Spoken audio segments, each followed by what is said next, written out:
assignments, doubts, exams. We have got you back. EduPlanner make every chapter easy to understand. Stay tuned, learn more, grow with us. So here for part A, first we're going to have to consider a single spring. So single spring, we have a spring constant K, and we have an unstretched length L. So L would be unstretched length. If this is the case, one end is attached to a wall and the other is attached to an object. Of course, if it's elongated by delta x, a displacement, the magnitude of the force it exerts on the object is the force equaling the spring constant multiplied by that change in displacement. This is, of course, due to Hooke's law. So we can say single spring, then we can say stretched a distance delta x with a force equaling the spring constant times delta x. And again, this is simply due to Hooke's law. Now consider it to be two springs. So now we have two springs. We can say that they have a spring constant sub 1, a spring constant sub 2, and here spring 1 is attached to the object, then spring is attached to spring 2, spring 2 is attached to the wall. If spring 1 is elongated by delta x sub 1, we can say spring 1 elongated by delta x sub 1, that's its elongation, and it has a force equaling k sub 1 times delta x sub 1. Now this must be the same as the force of the single spring, so this must be k sub 1 delta x sub 1. This should be equal to k times delta x. So we must determine the relationship between x here and delta x sub 1. The springs we know to be uniform, so equal unstretched lengths are elongated by the same amount, and the elongation of any portion of the spring is proportional to its unstretched length. So what I mean by that is the springs are uniform, so equal unstretched lengths are elongated, and we can say that any stretch in the spring is going to be directly proportional to the original length of the spring.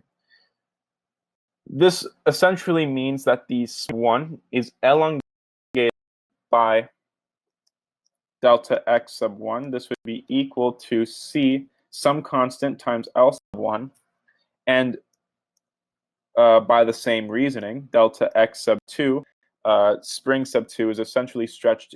This would be equal to the same constant c times L sub 2, and c would be the proportionality between two springs.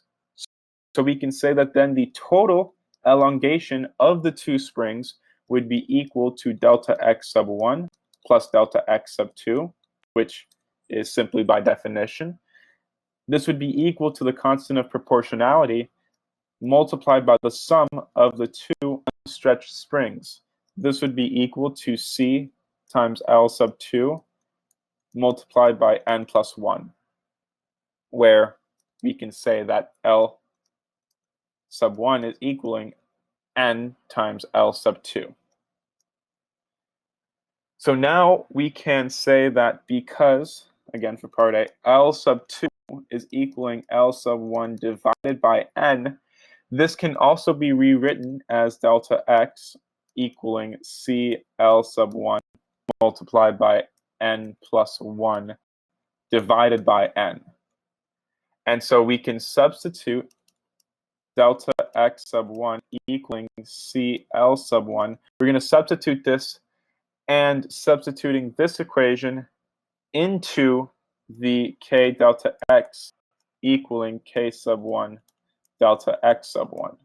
So essentially, we can then solve for k sub 1, knowing that the spring constant k is equaling 8,600 newtons per meter, and n equaling L sub 1 divided by L sub 2, they're giving us is 0.70.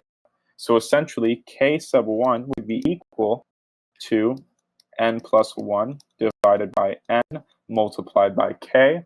This would be equaling 0.70 plus 1 divided by 0.70 multiplied by 8,600 newtons per meter. This is giving us 20,886 newtons per meter. This is way more than is significant. So we can simplify k sub 1 is equaling 2.09 times 10 to the fourth newtons per meter. So that's how we would,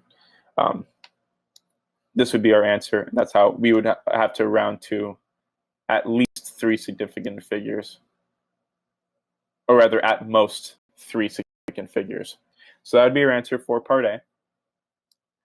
For part B now, we're going to now so the object is placed at the other end of the combination of springs. So now spring 2 exerts a force on it, and now we can say that k times delta x equaling k sub 2 times delta x sub 2. We have a new relationship. In this case, we can then say that delta x sub 2 would be equal to the constant of proportionality multiplied by L sub 2, and delta x would be equal to c times L sub 2 multiplied by n plus 1. Now we can solve for k sub 2. K sub 2 would then be equal to the spring constant multiplied by n plus 1.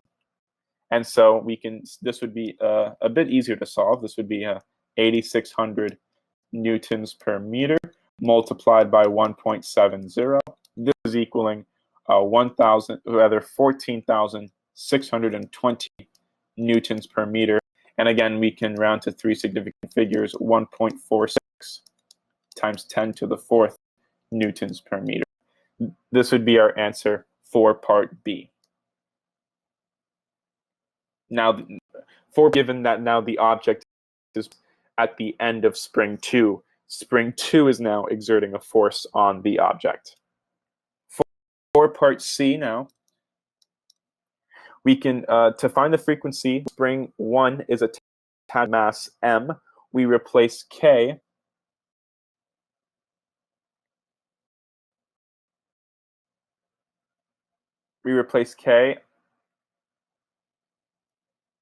with k times n plus 1 over n. And so now, with the essentially f sub 1, the frequency would be equal to 1 over 2 pi multiplied by the square root of n plus 1 quantity times k divided by n times the mass m. This is going to be equal to essentially the square root of n plus 1 divided by n times the frequency f. And so we can then say f sub 1 would be equal to 200 hertz multiplied by the square root of 1.70 divided by 0.70. And this is equaling approximately 3.1 times 10 to the second hertz. This is our answer for part C. And then for part D, similarly, we're doing it for spring. When spring 2 is attached to the mass, now we're going to replace k with k times n plus 1. And so we have f sub 2 is equal to 1 over 2 pi multiplied by k times n plus 1 divided by m. This is simply equaling f times n plus 1. And here, f sub 2 is equaling 200 hertz multiplied by the square root of 1.70. And this is equaling 2.6 times 10 to the second hertz. This would be our final answer for part D. That is the end of the solution. Thank you for watching.